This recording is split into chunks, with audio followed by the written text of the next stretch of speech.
es el tomo, este es el tomo número 5 del compilado que ustedes están estudiando para su ascenso de categoría, ¿no? El objetivo de poder estudiar este libro es que puedan estar lo mejor preparados y también conocer de tapa a tapa el libro, ¿no?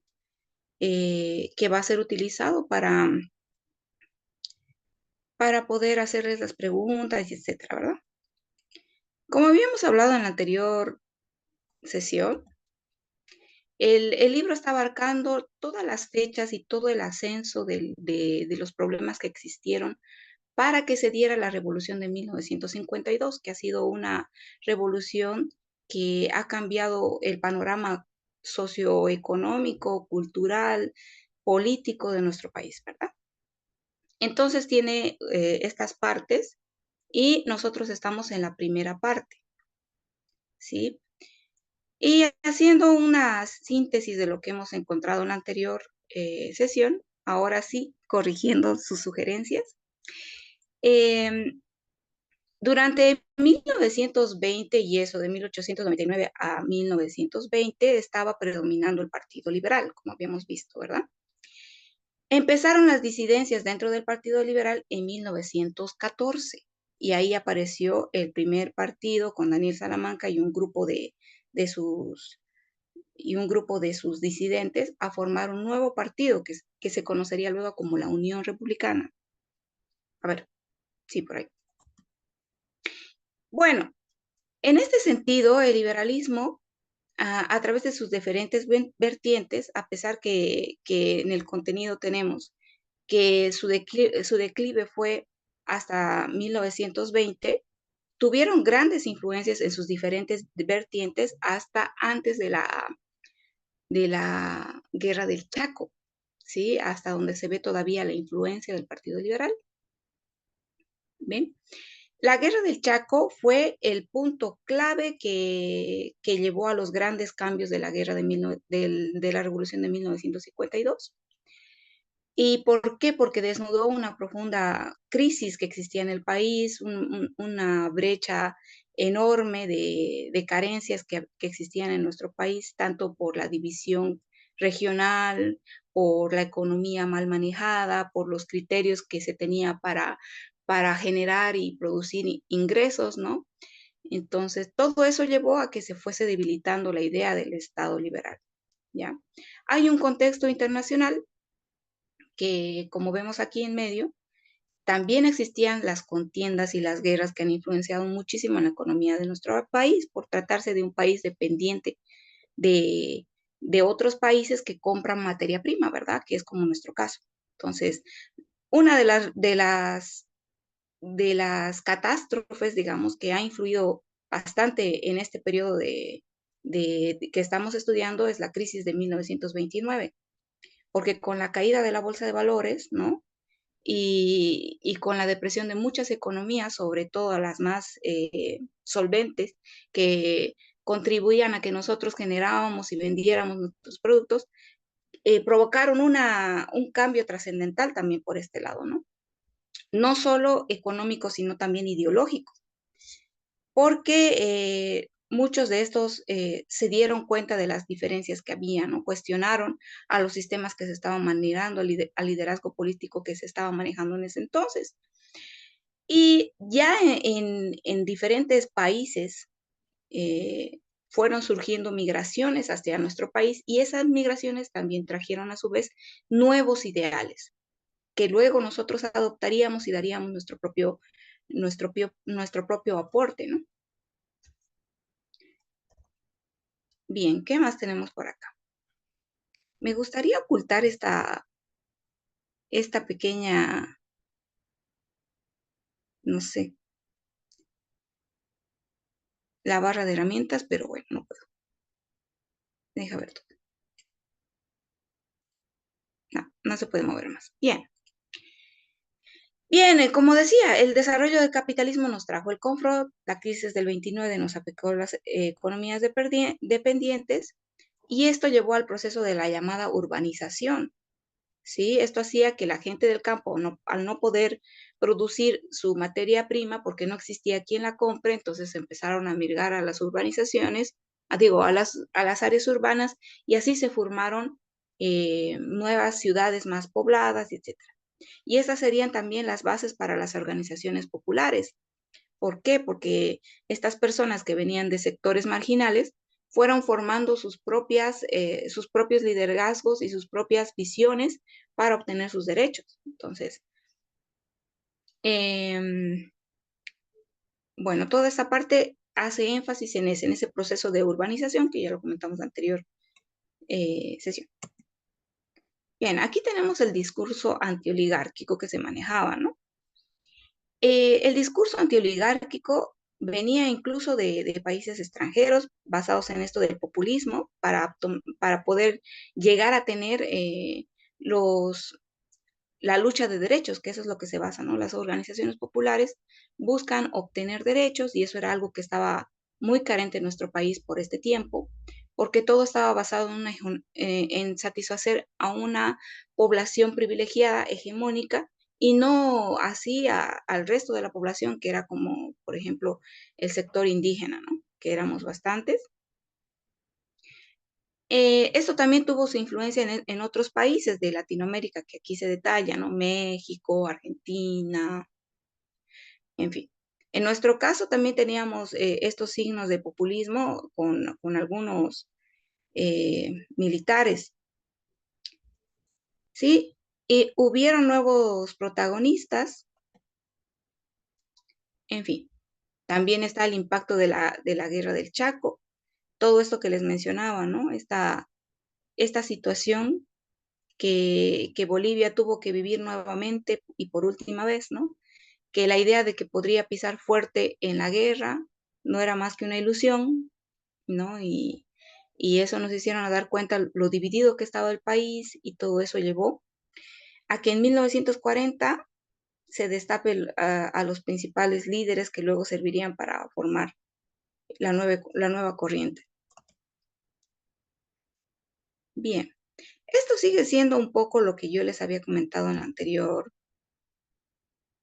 la anterior sesión, la problemática indígena que hubo, ¿no? Las estrategias de los campesinos utilizaron la defensa de las tierras para poder lograr los derechos ciudadanos, los problemas del lento crecimiento de políticas de salud y educación del gobierno liberal, eh, que aquí, por ejemplo, tenemos a estas personas como a estos actores que también estudiaron estas carencias, ¿verdad? Y lo tenemos en diferentes periodos de nuestra historia.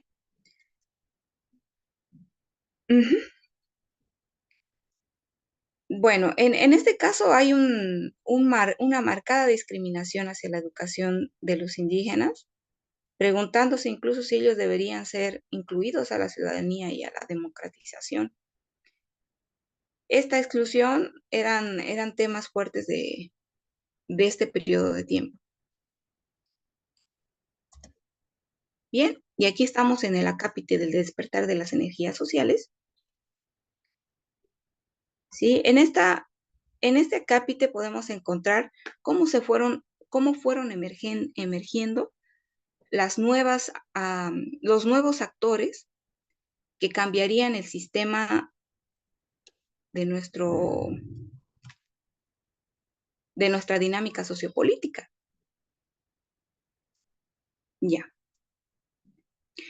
Bueno, la brecha económica y sociopolítica fue una de las razones por la que se fue debilitando el movimiento liberal, el irrespeto a los derechos y principios democráticos, el manejo de la economía que estaba enfocada siempre hacia afuera. Y aquí vuelvo a repetir lo de que en 1914 fue el Partido Republicano el que se conformó con Bautista Saavedra, Daniel Salamanca, José María Escarel. De aquí, de estos personajes, hay que tomar mucho en cuenta a Bautista Saavedra y a Daniel Salamanca. Su influencia se va a ver muy notoria más adelante. Lo que se buscaba era elecciones libres, que ya el poder no estuviera solo enfocado en una parte de la población privilegiada. Y también aquí tenemos cómo el descontento social hacia cómo estaba obrando el gobierno liberal fue reflejado en ciertos autores, en ciertos actores de nuestro país, como ser Arturo Borda, Cecilio Guzmán, también en la literatura Franz Tamayo, Jaime Mendoza, Alcides Arguedas, ¿no?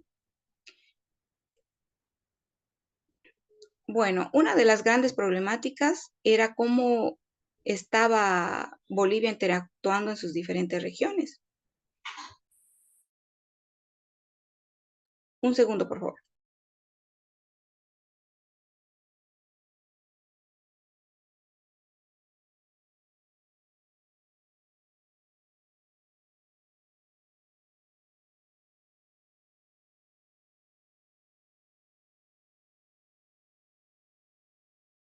Bueno, seguimos.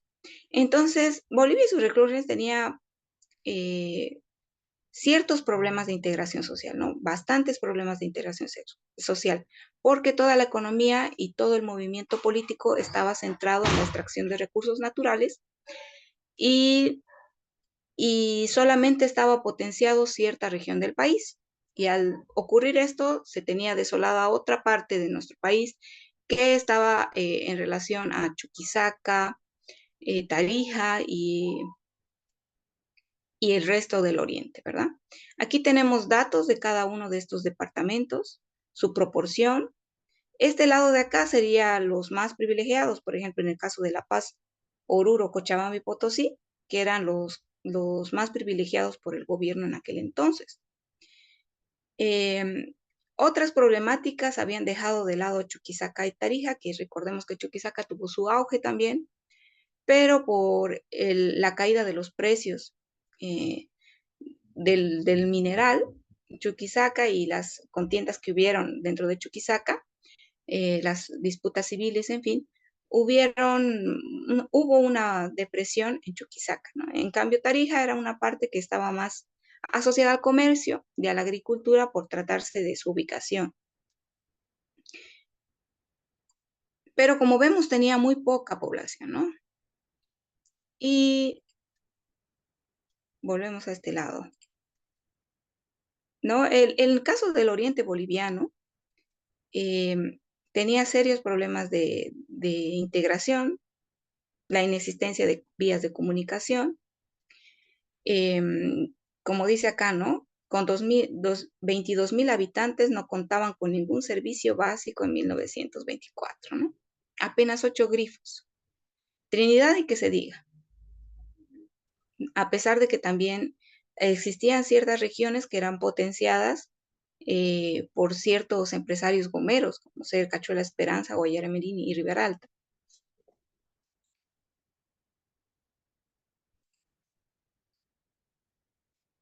Bueno, desde principios de siglo, Santa Cruz, vamos a ver esto muy constantemente en todo este periodo de tiempo que las manifestaciones de Santa Cruz y Beni siempre eran eh, buscando la soberanía nacional, la independencia política, ¿no? Tratando de conectarse e integrarse al resto del país.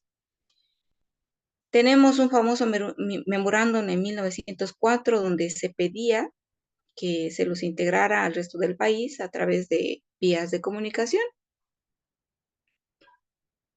Eh, bueno, luego tenemos dos elementos importantes en esta parte de la historia, que es el ferrocarril y la aviación en Bolivia, ¿no?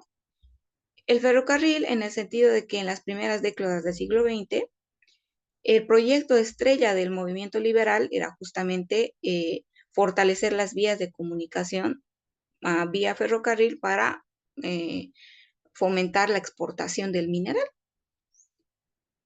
Eh, Este problema, esto se convirtió en un problema porque el resto del país no era integrado y teníamos redes camineras en 1930 enormes, una que iba de La Paz hasta Argentina, otras que los tramos más grandes, por ejemplo, que era de Ría de Mulatos de Potosí, de Camarca Uncía a Mulatos de Potosí. Después también habían otras que estaban en proyecto de gestación, ¿no? Que no fueron concluidas. Eh, Durante el gobierno de Hernández Siles Suazo, Bolivia se hizo a cargo de la administración de ferrocarril Y más adelante veremos cómo Hernando Siles hizo su propio proyecto en el gobierno de Bolivia, ¿no? Que también tuvo sus desafíos. En el caso de la aviación en Bolivia, vemos que todo surgió a través de un regalo, de un obsequio, que se les hizo los hermanos Hans al gobierno boliviano. El pequeño era un F-13 Junkers, que fue el primer avión que tuvo Bolivia, y con el que luego en 1925 se fundó el Yoiga Aero Boliviano y se compraron otros más, ¿no?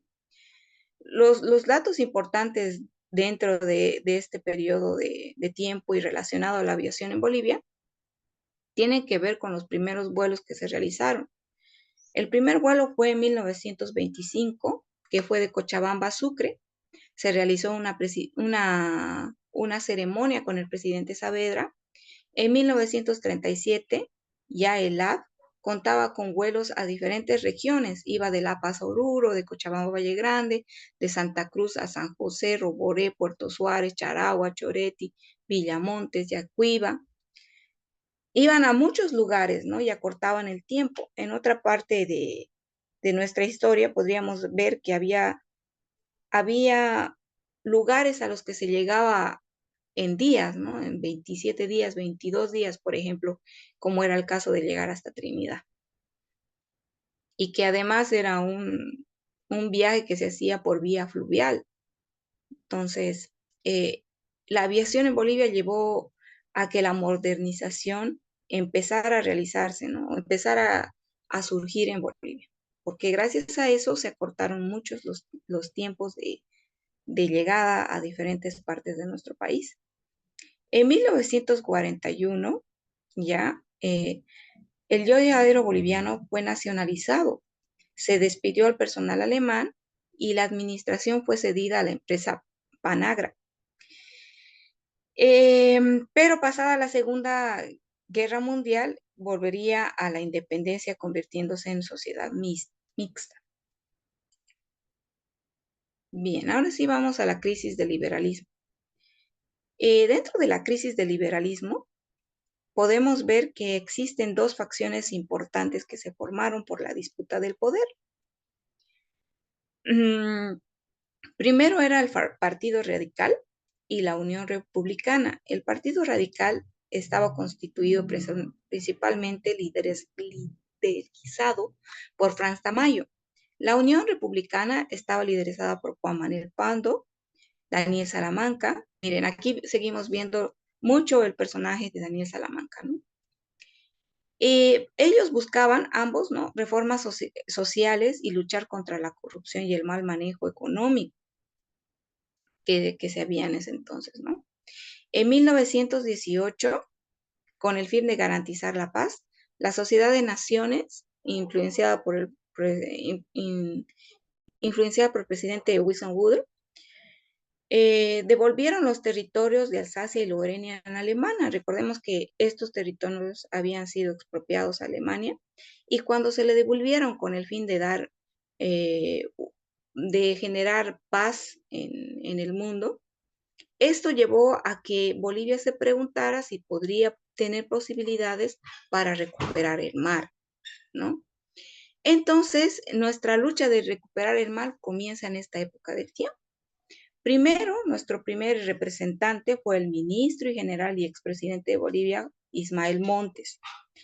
Él tenía que hacer valer el labor del derecho marítimo, pero esta situación generó controversias en el país. Habían dos posiciones, ¿no? Habían los reivindicacionistas, que aquellos que querían que se devuelva el mar, y los practicistas, que en esto ellos consideraban que era algo muy difícil recuperar el mar y que era más fácil hacer un pacto para poder lograr tener un puerto por Arica, ¿no?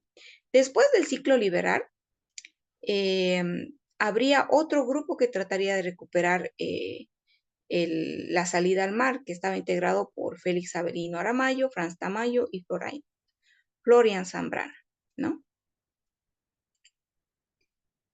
Bien, dentro del gobierno de Saavedra encontramos una conspiración. Bueno, no. Encontramos una conspiración que estaba primero liderizada por Bautista Saavedra, que en ese entonces todavía era ministro de gobierno, ¿no? Ya después sería presidente y habría otra conspiración relacionada a Bautista Saavedra, pero en este periodo de tiempo, Bautista Saavedra era quien estaba gestando una conspiración. Existieron dentro de ello financiadores a esa conspiración, que estaban de diferentes vertientes. Por ejemplo, aquí tenemos a la familia minera Saux, a Carlos Víctor Aramayo, a José María Escalier, quienes dieron diferentes cantidades de dinero para mantener una revuelta que se daría más tarde, ¿no? También el director de La Razón, que estaba influenciado por la familia Aramayo en ese entonces. Los republicanos escogieron el camino del golpe, ¿no? Y de esta forma llegaron al poder. Bien, en este sentido, había un personalismo e inclusión ya dado con este movimiento que estaba insatisfecho ya desde hace, desde hace un tiempo atrás, ¿no? Como habíamos estado explicando, se está gestando ese malestar que lo que buscaba primero una inclusión social de una gran importante grupo de población que había sido marginado. Entonces, el 12 de julio de 1920, los republicanos llevaron a cabo el golpe de Estado que derrocó al presidente liberal José Gutiérrez Guerra. El mando del país recayó en una junta de gobierno conformada por José María Escalier, José Manuel Ramírez y Bautista Saavedra. Luego, Bautista Saavedra haría que se lo tomaran en cuenta como presidente. Luego sería electo como presidente por la serie de protestas, por la serie de propuestas democráticas que se había hecho con respecto a la inclusión. ¿Quién era Bautista Saavedra? Era un abogado, profesor universitario, sociólogo y diplomático. ¿Sí? Cuando ya se lo eligió como presidente, fue considerado el caudillo de los cholos. Algunos lo llamaban de forma despectiva como mono, ¿no? Por eso les puse un monito ahí para acordarse. Y de esta forma, él tenía bastante aceptación por parte de los grupos indígenas y mestizos. El presidente Saavedra trató de mantener una buena relación con varios dirigentes del altiplano, pero estas relaciones se fueron manchadas más adelante, ¿no? Como dice Laura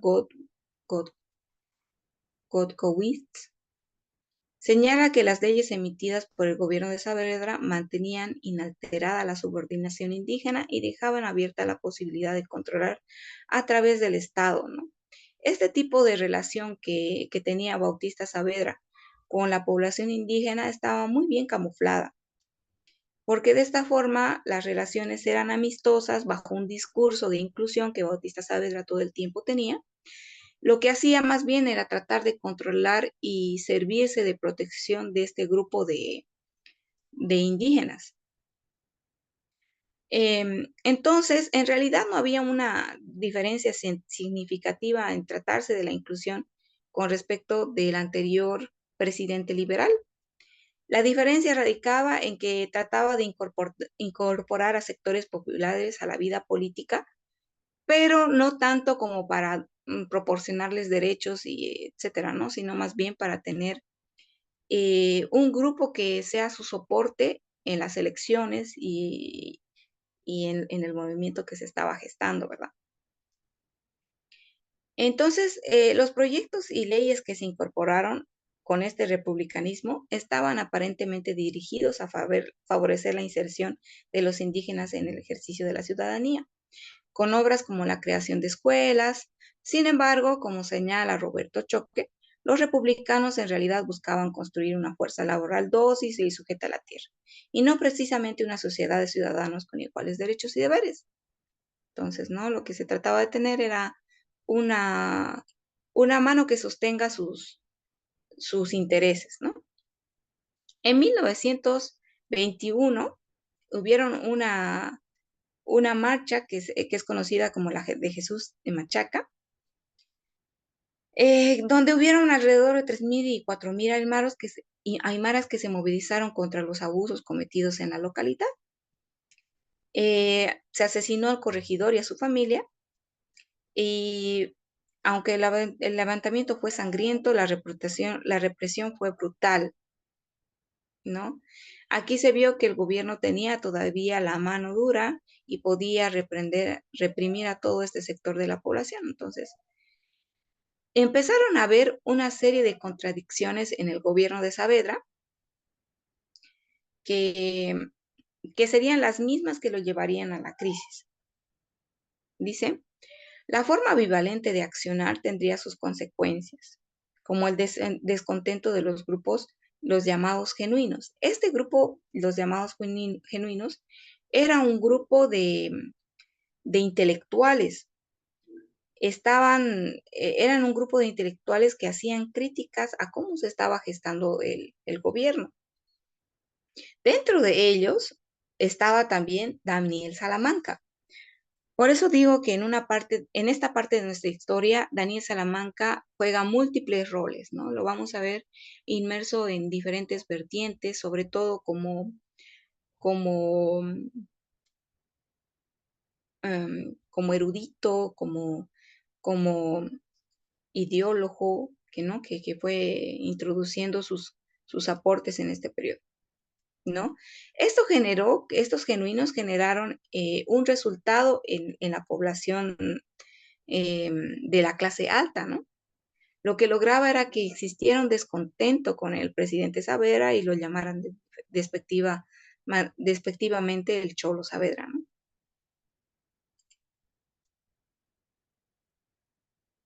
Bien, aquí podemos tener un resumen de Saavedra y su relación con la clase popular.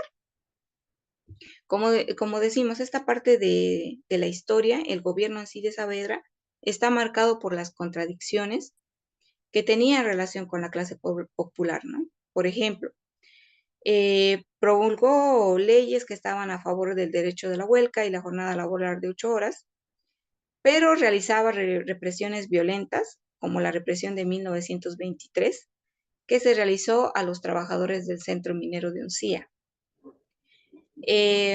También se reconocían a las organizaciones obreras y, y se hicieron algunas mejoras a las condiciones laborales, pero también se favorecían a las empresas transnacionales, como el caso del ingreso de la Standard Oil Company en 1921, que también favorecía a algunos de nuestros más influyentes eh, mm, empresarios, ¿no? Como sería el grupo de la minería, Hochschild, Patiño y Aramayo, ¿no? Ellos tres era un grupo poderosísimo dentro de nuestro país, y Bautista Saavedra era también una persona que estaba siendo complaciente con este grupo de poder, ¿no?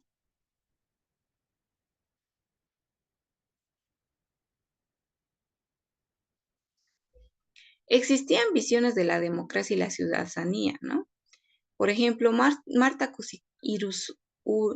perdón, Marta Iruski nos dice, ¿no? La democracia estaba basada en el voto popular y el debate del parlamento, eh, integración del mundo rural y el analfabeto, ¿no? Esa era más o menos la base de nuestra democracia y ciudadanía en ese entonces.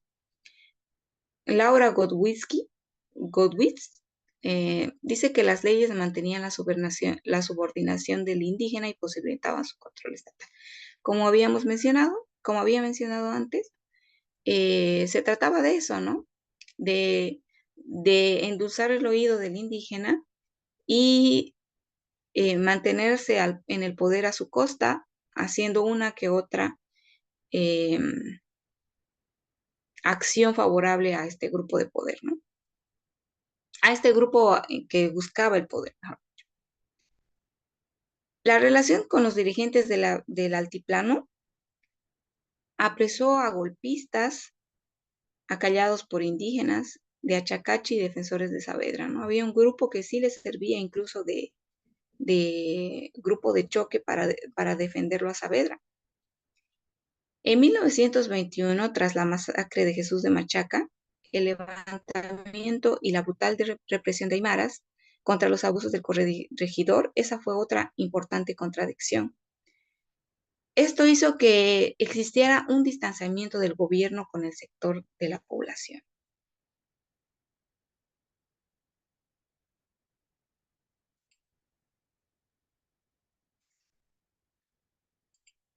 Bien, entonces existía un descontento en el gobierno de Saavedra. Había ya una inestabilidad política y popular, ¿no? Habían oposiciones y críticas, había apoyo y también había oposición republicana. Las contradicciones del gobierno provocaron descontento e inestabilidad. Hubieron intentos de golpe apoyados por liberales defenestrados y exiliados y exaliados, que también fueron exiliados. Y también surgió este grupo importante que es el grupo de los genuinos, que estaba liderado por Daniel Salamanca. Y estos eran los principales enemigos del saavedrismo. Las oposiciones y críticas que realizaron los genuinos eh, restablecen los vínculos con la oligarquía minera y descalifican al presidente, ¿no? Si bien al principio estaban a favor de lograr la toma de derechos del grupo de la población más marginada, que en el caso de los indígenas, luego habría esta unión, ¿no? Con el grupo dominante en contra de Saavedra, que era un mal representante del movimiento pro indígenas, pónganse. Entonces, las críticas despectivas que hacía la clase alta se pueden encontrar en los libros, por ejemplo, de Alcides Arquedas, y también a la oposición contra Saavedra. Los republicanos ganan apoyo entre mestizos y urbanos y habitantes de los pueblos de provincia y clase media marginada. Existieron huelgas e intentos golpistas apoyados por sectores del ejército y generaron represión y exilio de opositores. En esta época de tiempo había bastantes personas que habían sido exiliadas. Bien. En el caso del Oriente, también existieron convulsiones que, si bien no fueron representativas, existieron. Y las convulsiones que existieron en Oriente estaban dirigidas a la demanda de caminos, ¿no? Siempre esa fue la demanda. Vamos a encontrar otra cosa que se repite mucho a lo largo de la historia, son los reclamos de Oriente, que luego sería una solución que veríamos más tarde, o sea, a favor de todo este conflicto, ¿no?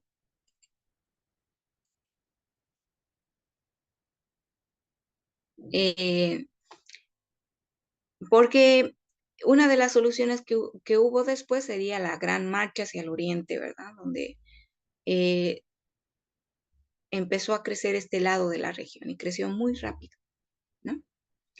La revuelta popular que se obtuvo en 1924, con mayor fuerza en Santa Cruz, porque era parte de la región, pero con mayor fuerza en Santa Cruz, eh, proclamó una junta de gobierno, ¿no? Y esto fue reprimido por el ejército bajo el comandante del general Hans Kuhn. Este general también tiene una significativa representación dentro de este periodo de la historia por el tipo de represiones que realizaban, ¿no? Y su origen, ¿no? Él era parte de los migrantes alemanes y era bastante controversial, ¿no? Las medidas de Saavedra y la desconfianza. Bueno, en el gobierno de Saavedra existió la clausura de cursos de colegio militar porque existía desconfianza con las Fuerzas Armadas. Tenían miedo de que sean derrocados. Existía una falta de mayoría parlamentaria para el cierre del poder legislativo. Había ese nombramiento al general Kuhn como ministro de Defensa, que era una muestra de desconfianza hacia los colaboradores nacionales, ¿no? Por el origen del general Kuhn. En la celebración del centenario de nuestra independencia,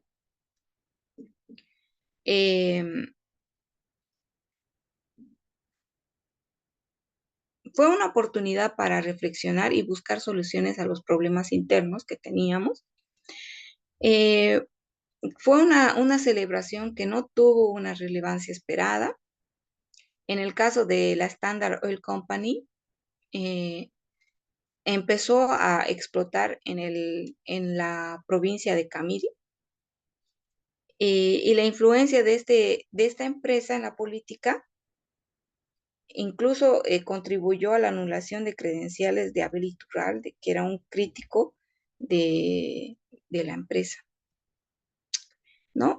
O sea, hubieron bastantes acciones que no estaban de acuerdo a las propuestas que Saavedra con los que Saavedra había seducido al Parlamento, ¿no? Y no solo a eso, sino también a las poblaciones marginales, en fin. Tenemos entonces, aquí tenemos un pequeño recuadro que vuelve a ser la misma demanda del Oriente por una equidad, ¿no? En el 6 de agosto, durante ese periodo, existía un clamor por la equidad regional. Dice, como dice aquí, ¿sí? Bien, como dice aquí, ¿no? Al unirnos desde la gran distancia que nos separa a estas expansiones, escuchad también nuestra queja como hermanos favorecidos. Concurrid a que los poderes nacionales hagan efectiva nuestra fraternidad y entendiendo hasta nosotros el intercambio del progreso, el intercambio de los progresos de la madre en común, ¿no? Esta manifestación del Oriente a Santa Cruz también se lo vio en este periodo de tiempo. Y otro elemento que el libro nos propone, que es muy, muy conmovedor, es la carta del amigo de Saavedra, Rigoberto Paredes, que había sido exiliado por Saavedra por las disputas que tenían en cuanto a la ideología, ¿no? Y la forma de gobernar. Desde su exilio, ¿no? Rigoberto Paredes dice lo siguiente: cegado por tu concupiscencia de mando, no quieres comprender que el pueblo boliviano se resiste a continuar viéndote a la cabeza del gobierno. Y con razón, porque has destruido todo lo que más caro tiene: su ejército, su instrucción, sus municipalidades, la administración de la justicia, su parlamento, su hacienda. Has desmoralizado a los obreros, haciéndoles apoyar a fuerza de dinero y de alcohol tus bellaquerías. Eres cruel para con tu pueblo y nefasto para Bolivia. Y el papel que desempeñas ahora es el de un jefe bárbaro, ajeno a su tiempo y a las instituciones con las que debe gobernar, ¿no? Bueno, entonces ya existía una crisis y un descontento general por parte de la población. En la cúspide de la encontramos entonces que habían acciones del gobierno para contrarrestar la oposición, que se veían con obras públicas que el gobierno hacía, ¿no? Que era como la construcción íntegra de tramos ferroviarios, el tramo de Cochabamba a Santa Cruz, que se dio por fin durante este tiempo, y Santa Cruz y Potosí Sucre. Se realizaron los famosos caminos interprovinciales. Estas medidas para callar el descontento. Sin embargo, el proceso electoral se mostraba confuso y caótico. Habían intereses y conflictos, había pugnas partidarias, desconfianzas y reacciones.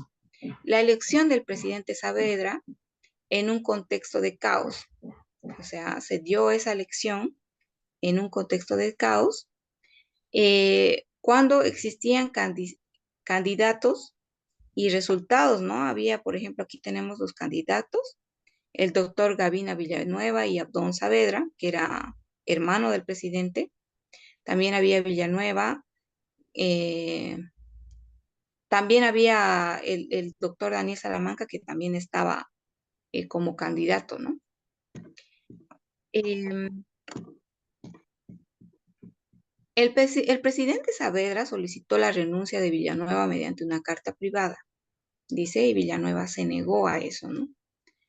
Porque Villanueva tenía conversaciones con otros partidos. Existió una anulación de las elecciones, ¿no? Bien dada la elección, se dio esa anulación eh, y se destituyeron estos cargos públicos, ¿no? Entonces aquí se puede ver que había una fuerte inestabilidad política después de una elección que fue anulada. Eh, existía la manipulación de las instituciones en los intereses particulares. Entonces, finalmente surgió Abdón Saavedra, pero el estado de sitio, el gobierno de Saavedra, en síntesis, se dio con 800 días, de los 800 días, la mitad bajo estado de sitio, ¿no? O sea, tratando de controlar todos los problemas y todo el descontento que había en la población. Bien, ¿cómo se dio la salida de Saavedra y cómo ingresó el presidente Siles, ¿no? El presidente del Congreso de la República, Felipe II Guzmán, asumió la conducción del país. Un acuerdo preliminar entre el presidente Saavedra y Hernando Siles, que era apoyado además por el Estado Mayor del Ejército, el general Kuhn, posibilitó la candidatura de Siles. Siles, acompañado por el hermano de Saavedra, que era Abdón Saavedra, por fin se convirtió en presidente en 1926, ¿no? Ahí hubo una negociación que hacía Hernando Siles para mantener el poder que tenía Saavedra bajo la raya. Y gracias a eso, por fin entró Siles al gobierno. Pero Siles también tendría otras problemáticas mayores, ¿no? El gobierno de Siles, que, que al principio cumplió con las exigencias que tenía el presidente Saavedra, así asegurando su posición, convocó a hombres capacitados del grupo de los genuinos de liberales e independientes para gobernar. De esta forma, con esta estrategia, desarticuló los partidos políticos que más se enfrentaban y tenía ya un ambiente de respeto a las leyes que existen. Entonces, la ruptura con la relación con Saavedra, con esa necesidad que tenía por asociarse a los genuinos y a los liberales, llevó a crear un partido. Aquí crearía dos partidos importantes, ¿no? Primero el partido de la Unión Nacionalista, que terminaría desarticulando porque los partidos que tradicionalmente peleaban, como eran los liberales, terminaron desarticulándose, entonces sí les tuvo que formar un nuevo partido. Esta vez se llamaría Partido Nacionalista. Este partido resultó sumamente atractivo para la población joven, ¿no? Aquí tenemos la integración de un importante grupo de población que también sería conocida como la generación del centenario. Este grupo de entusiastas que apoyaban a Siles y lo veían a él como la persona que llegaría a encarnar todos sus deseos, ¿no? Todos sus anhelos para nuestro país. De esta forma se formó el llamado Ateneo de la Juventud, que se creó en 1929. Dentro de los jóvenes, de las personalidades que luego veríamos más adelante, de este grupo que estaba a favor de Siles, estaba Roberto Hinojosa, Augusto Céspedes, Carlos Montenegro, Walter Guevara, Antonio Díaz Villamil, Augusto Guzmán, Carlos Medinaceli y luego Víctor Paz Estenssoro, ¿no? Que sería una importante figura dentro del movimiento nacionalista. Bien, dentro de las cosas que hizo Siles a favor de nuestro país, tenemos las políticas y medidas que realizó. En su gobierno se permitió el retorno de los exiliados que habían sido sacados del país por Bautista Saavedra. Se enfocó en la búsqueda de la mediación con Washington para la reivindicación marítima una vez más. Y bueno, sí les reflejaba el intento de fortalecer el respaldo popular, ¿no? Y también de esta manera encontrar la reivindicación marítima. Dentro de ello podemos encontrar la propuesta de Kellogg's, que era la propuesta entre que Tacna y Arica pasarían a formar parte de Bolivia a perpetuidad con justas compensaciones. Eso es lo que se buscaba. Arica se convertiría en un puerto libre y Perú, en respuesta a todo esto, lo rechazó y Chile lamentó la posición de Perú. Luego veríamos que esto terminaría aún peor y en un momento más crítico de nuestra vida histórica, en nuestro desarrollo histórico, que sería el Tratado de Paz y Amistad que realizó Chile y Perú cuando estábamos en una época de crisis y convulsión social, ¿no? Lamentablemente. Bien, otro de las cosas que hizo Siles con cabeza fría era la diplomacia que realizó en las relaciones exteriores que tuvo con el resto de países. Nombró embajadores Nombró embajadores opositores al expresidente Saavedra para estrechar naciones y buscar apoyo a la demanda marítima, ¿no? Y aquí tenemos un listado de los embajadores que tuvimos durante ese periodo de tiempo. Gabino Villanueva, Simón y Patiño, Carlos Víctor Aramayo y Fabián Baca Chávez, ¿no? O sea, teníamos estos embajadores en diferentes partes del mundo para que de forma estratégica pudiéramos ser apoyados en la demanda marítima. Sin embargo, como sabemos, eso no se logró. Bien, aquí tenemos una serie de actores destacados, eh,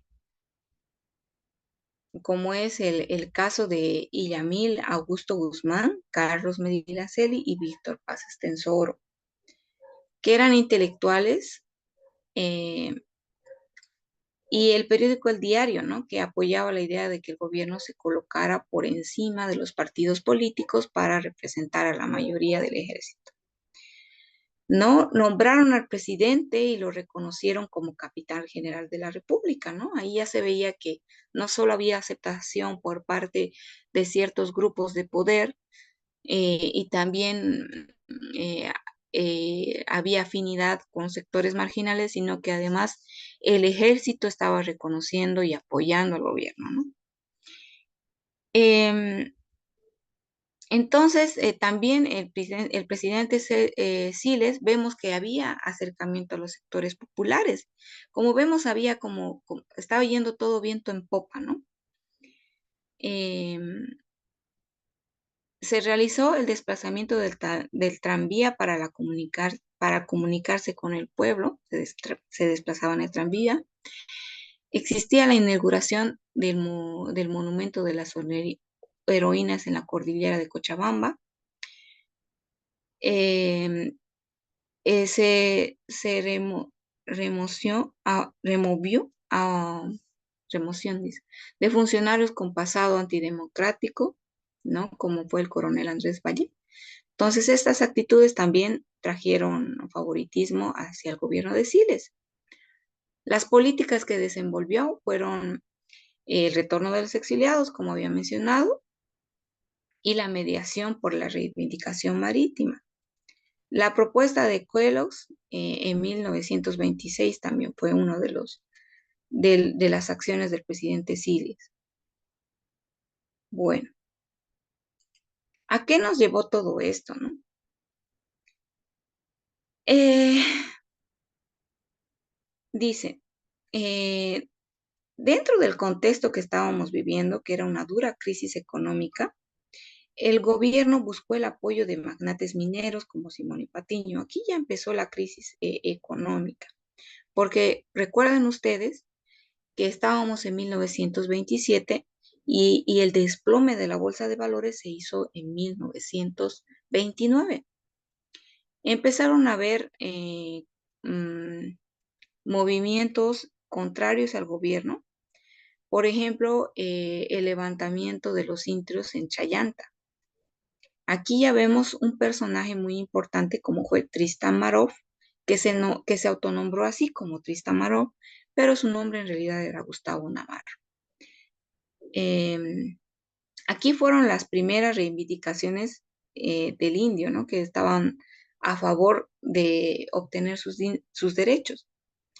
Si bien el primer año de gobierno de Siles, como habíamos visto, todas las cosas que se realizó, toda la aceptación que encontró en la población, fue tranquilo.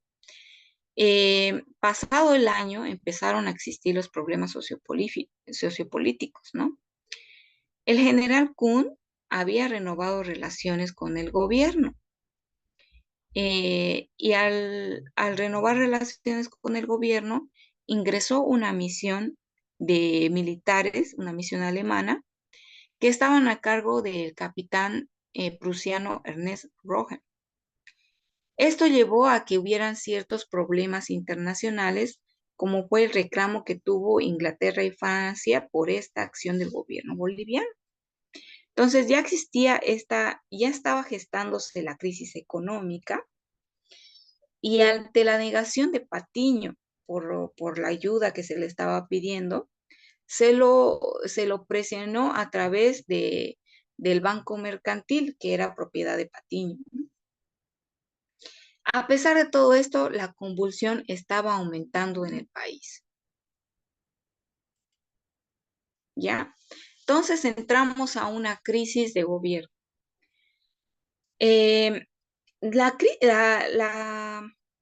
prensa paceña se volvió cada vez más crítica y acusó al presidente de ser antipaceño. Y recordemos que el presidente era chuquisaqueño, entonces todavía se recordaba esta problemática que hubo sobre la capitanía, sobre la capital. Entonces, esta rencilla hacía que la prensa se enfocara en hacer duras críticas al presidente Siles. En 1928, el gobierno censuró a la prensa y ahí teníamos ya la censura del gobierno porque los comentarios estaban sobrepasando, ¿no? Se descubrió un nuevo grupo de subversivos ese mismo año. Algunos liberales, incluidos parlamentarios, se exiliaron o se sumergieron en la clandestinidad, ¿no? Finalmente, se controló todo esto a través de la fuerza y eso tampoco favoreció al gobierno, ¿no? Empezaron a existir los primeros cuestionamientos a la legitimidad del gobierno porque hasta entonces se consideraba legítimo cuando el grupo de poder dominante tomaba el poder.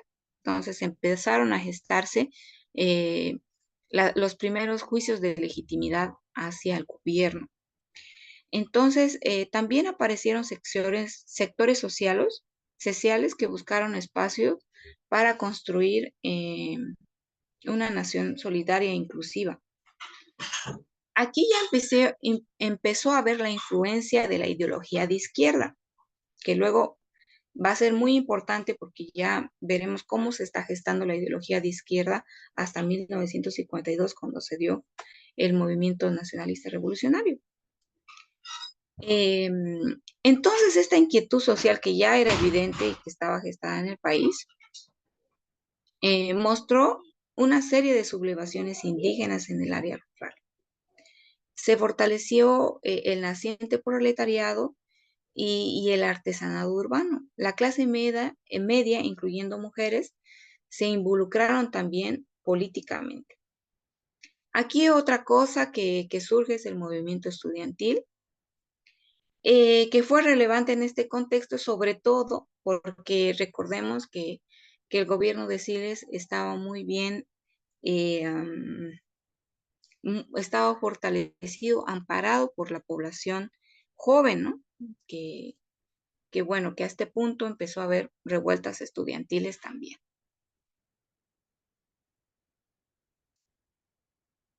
Bien.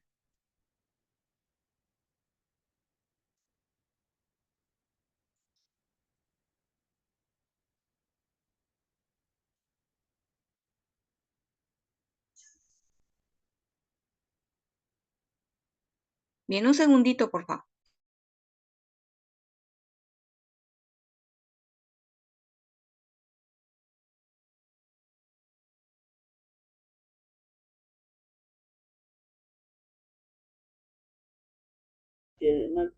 Licenciada, buenas ¿Sí? tardes. Buenas Licenciada, tardes. quería hacerle una consulta, su exposición está buena. ¿Yo cómo puedo obtener todo eso de manera física? Todo eso es un material que está bien hecho. ¿Cómo hago? ¿Será que ¿Perdón? que la, edi- será que la editorial nos puede proporcionar ese material? Ah, no, claro que sí. Marta, Marta, ¿eres tú Sí, quien me sí, está sí, hablando? sí, sí, sí, sí. O sea, Marta, muy bien. Marta, yo lo voy a subir. Tenemos otro horario también en la noche. sí, Después de la clase de la noche voy a entregar la primera parte con todo este contenido. Se me ha informado que es muy importante para ustedes, para estudiar, que tengan las diapositivas. Por eso, yo generalmente no realizo diapositivas con letras. sí, sí, estoy viendo. No sé, Ya, me parece más fácil no tener letras, sí, sí, pero me he enfocado mucho a que se realice este material de forma de que ustedes puedan encontrar extractos del libro y claro. tengan las partes más fundamentales. Sí, definitivamente voy a proporcionarlo La después de editorial, la segunda sesión que tenemos este día. ¿Sí? después de la segunda parte, todo lo va a dejar en la editorial y ellos nos pueden proporcionar. Sí, lo voy a subir al grupo. Ajá. Ya, ya, le agradezco Sí, muchísimo. sí, Gracias, no hasta se luego. preocupe. Gracias, Muy Meli. bien, Está muy muy interesante. bien.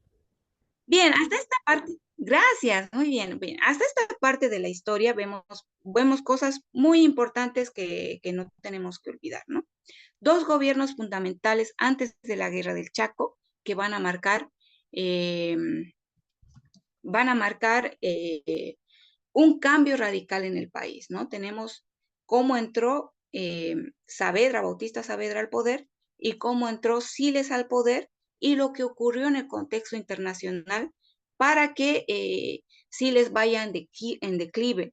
Si se dan cuenta, quizás, quizás si la coyuntura internacional no hubiese sido tan tensa, quizás el gobierno de Siles hubiera permanecido y se hubiera mantenido en pie, ¿no? Porque Siles realizó buenas acciones, ¿no? Sensatas acciones, incluso en la diplomacia. Si tal vez Siles no hubiera tenido tanta negación y tanta presión por parte de grupos opositores, no hubiésemos perdido el, um, el Chaco, ¿no? Porque Siles, con la mediación internacional que realizó, trataba de conservar, eh, anticiparse a una guerra que dentro de nuestro propio país no fue bien visto, ¿no? O sea, Siles lo que trataba era de, a través de la diplomacia, y logró eso, ¿no? Consultó a organismos internacionales, Siles obtuvo el apoyo de organismos internacionales, todo eso, y a pesar de todo eso, eh,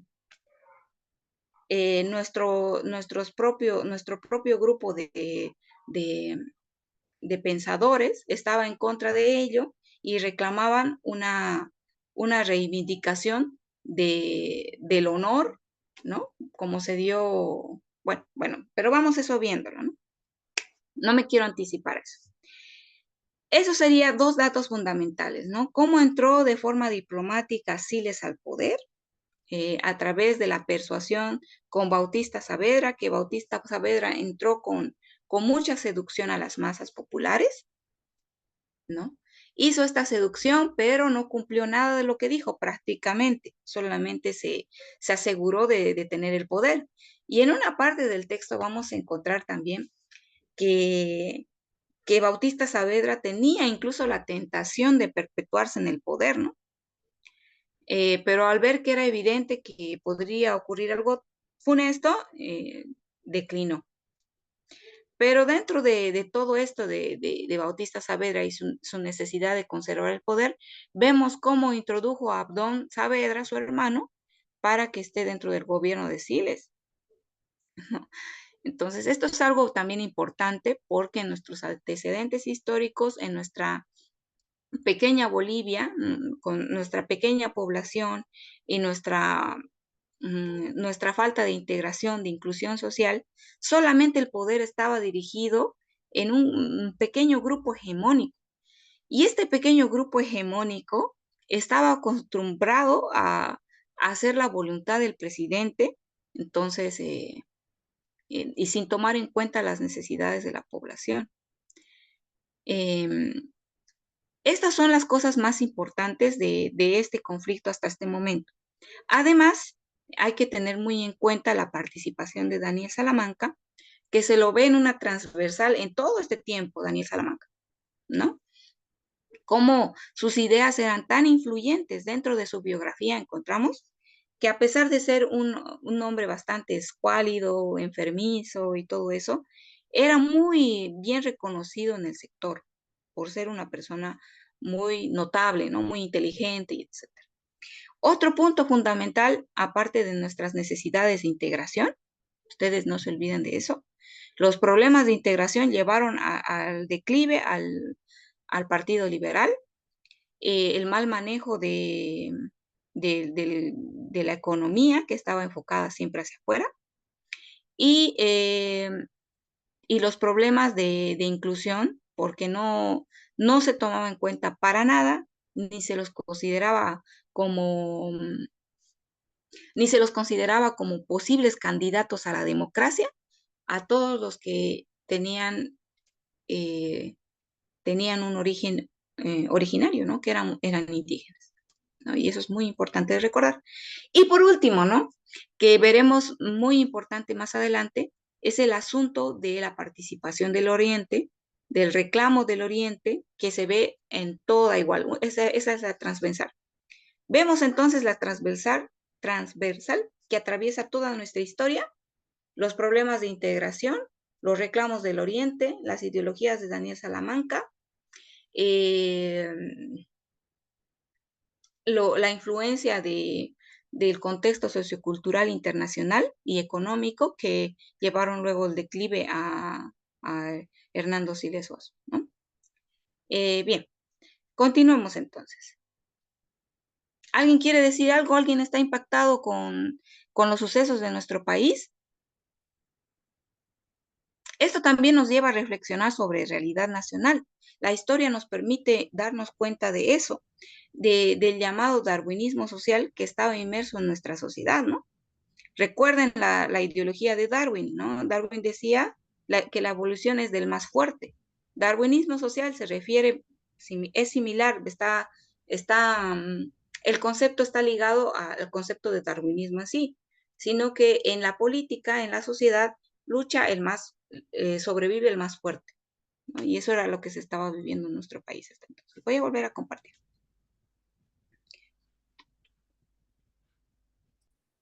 Para eso voy a apagar mi cámara, ¿ya?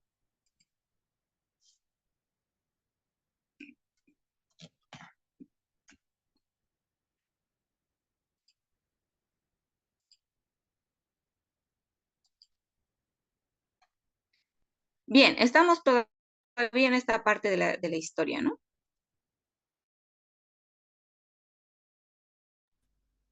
Lice, Bien, bien, lo bien. que está exponiendo, ¿qué día lo va a repetir para estar en, porque yo no acabo de hace ratito, hace minutos he entrado porque no había el link, no pensaba que no estaba pasando y resulta que ya había estado dando desde las 3 de la tarde.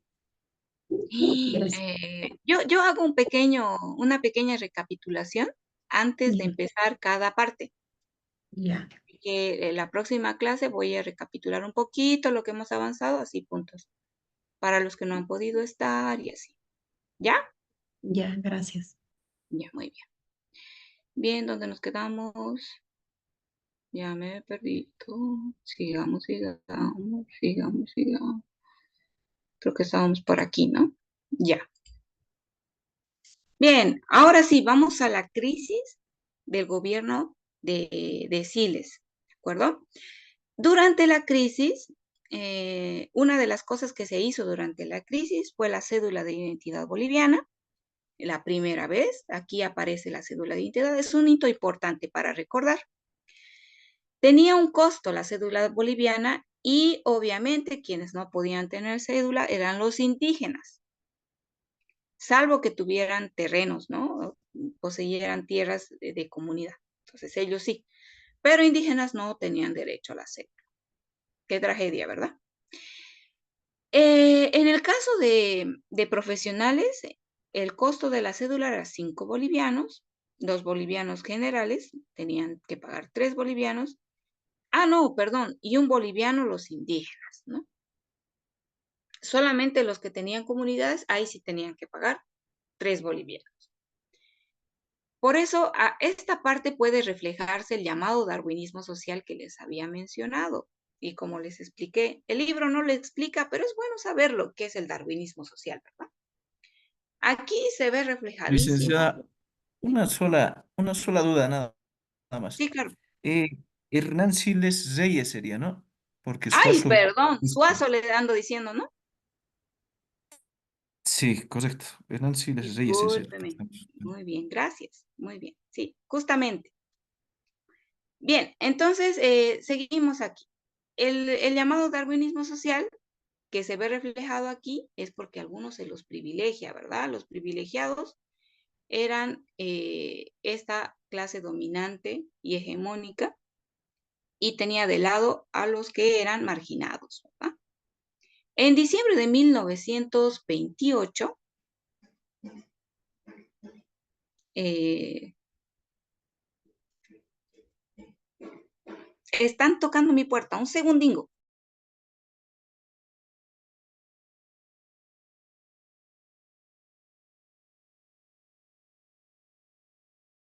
Deben ser los del gobierno.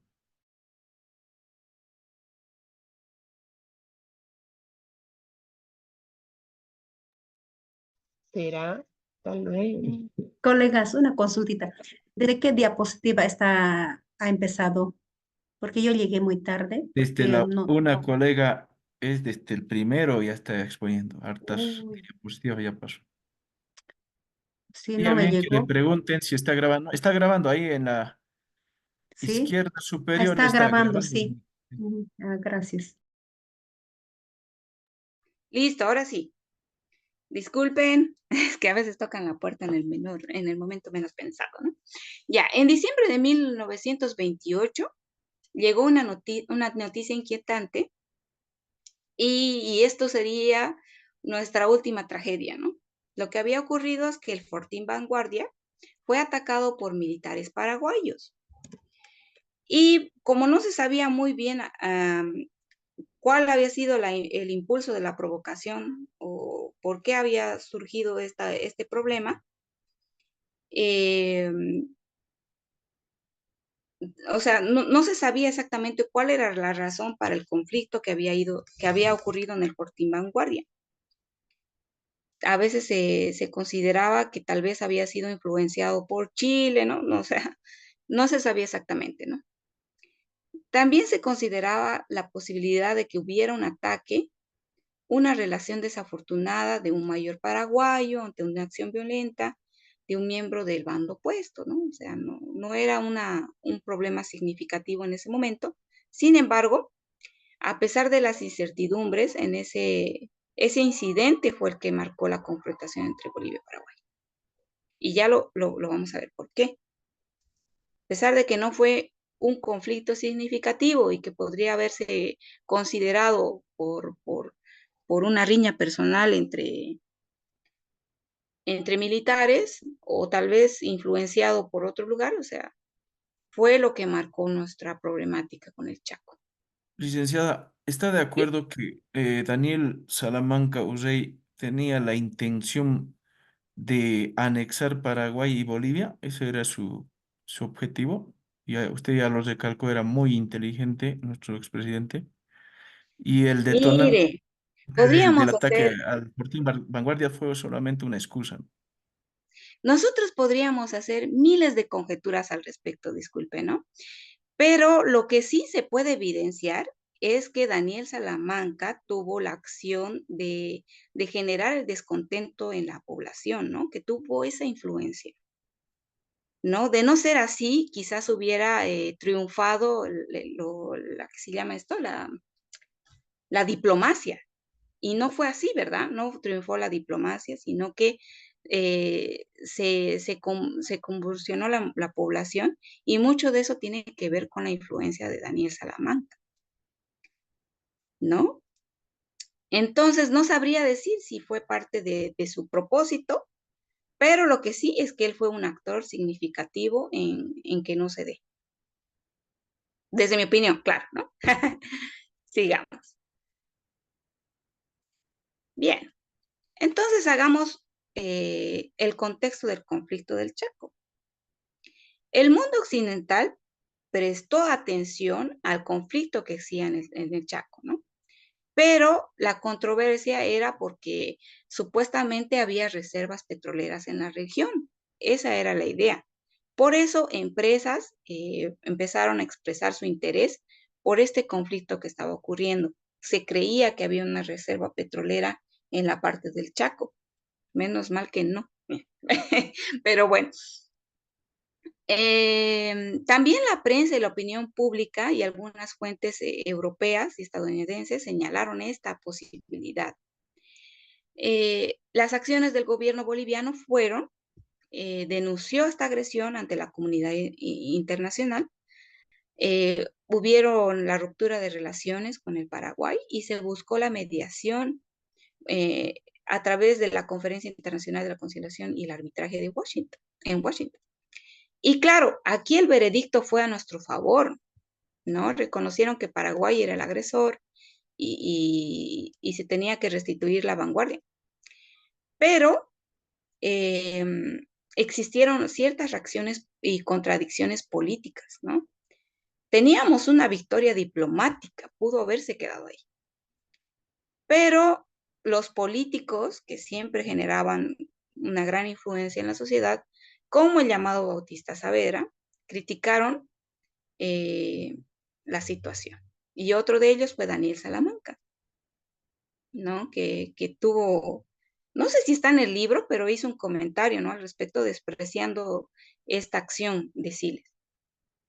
Ay, ya. Bien. El contexto de las negociaciones. En 1950, Alberto Ostria Gutiérrez, embajador de Santiago de Chile, participó en las negociaciones entre Bolivia y Chile para lograr una salida soberana al Océano del Pacífico. Las gestiones diplomáticas comenzaron en 1946 cuando el nuevo presidente chileno, Gabriel González Videla, aceptó iniciar la negociación con Bolivia. Ostria Gutiérrez mantuvo numerosas audiencias con el expresidente González y los ministros de Relaciones Exteriores. Esto en 1950, ¿no? Eh, pero cuando estábamos nosotros en una crisis, eh, lo que ocurriría es que se firmaría el pacto, ¿no? De, de fraternidad y amistad, creo que así se llama, ¿no? Pacto de fraternidad y amistad, que hubo entre Chile y Perú, en cuya, en cuya cláusula estaba, estaba ahí registrado de que no tendrían que darnos un acceso, una salida al mar, ¿no? Entonces, bueno. Y esto cuando ya se estaban generando las convulsiones. Bien, esta parte de aquí, la dinámica sociopolítica de 1920 aquí hay uno más, a 1932, la vamos a ver esta noche.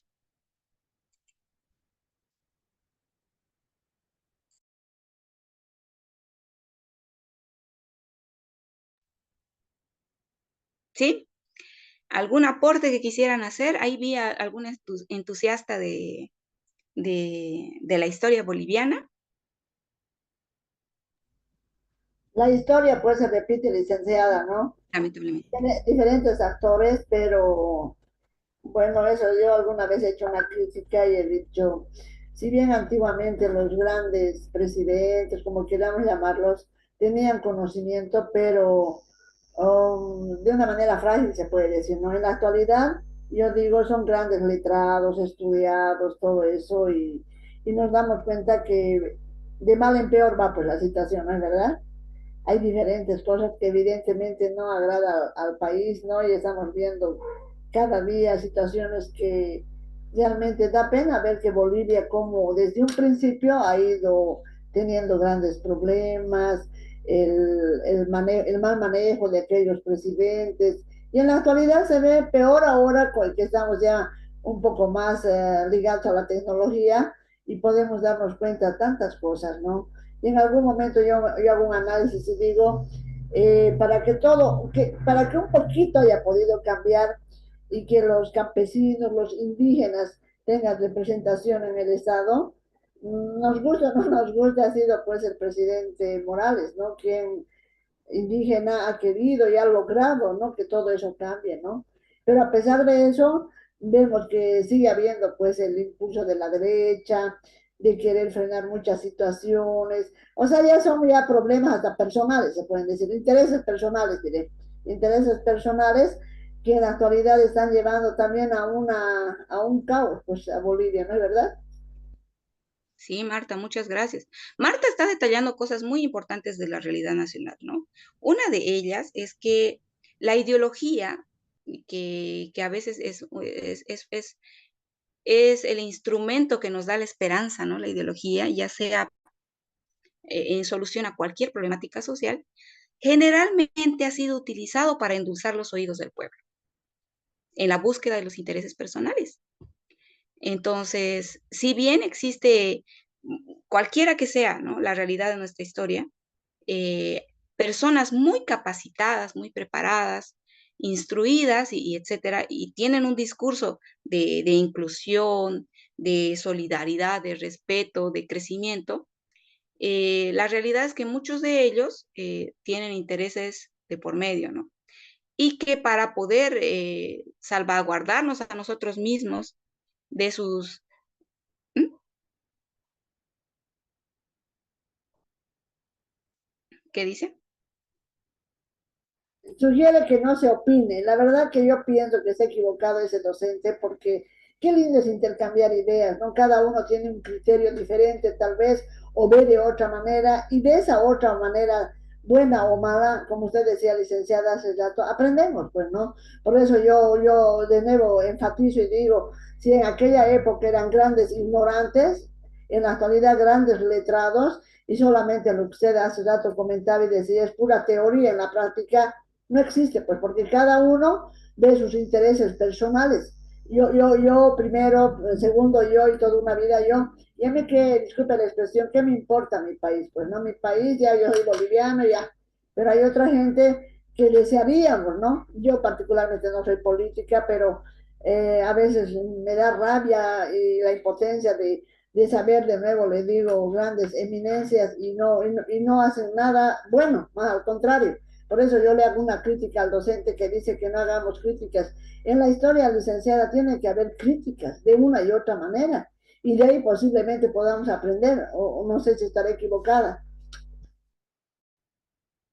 Bueno, en realidad, Marta, el objetivo de este pequeño espacio que nos queda 3 minutos nada más para acabar la clase, era asentar los conocimientos de los que hemos hablado, si se dan cuenta, justamente por las necesidades que ustedes tienen de prepararse lo mejor posible para poder hacer su ascenso de categoría. No he hecho ninguna pausa. Sin embargo, es importante que tengamos en claro cuál es nuestro objetivo como profesores. No solamente ustedes imparten conocimiento, sino también imparten eh,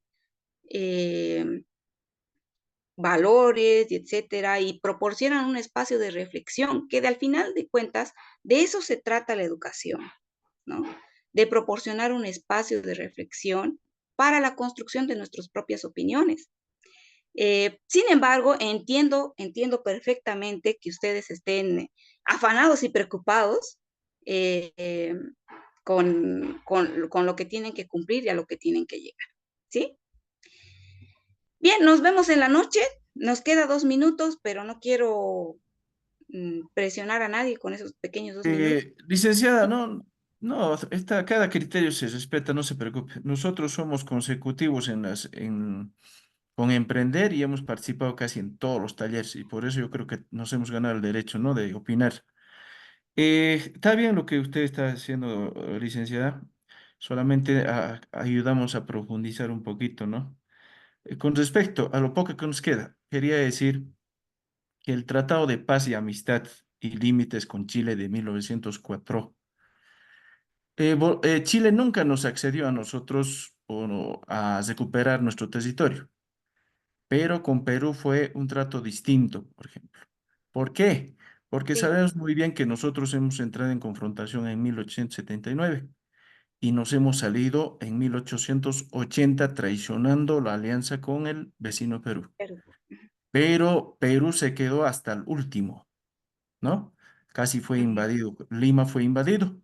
Y por eso Chile reconoció a la valentía de los peruanos y en determinado momento optó por devolverles una parte del territorio que lo fue usurpado.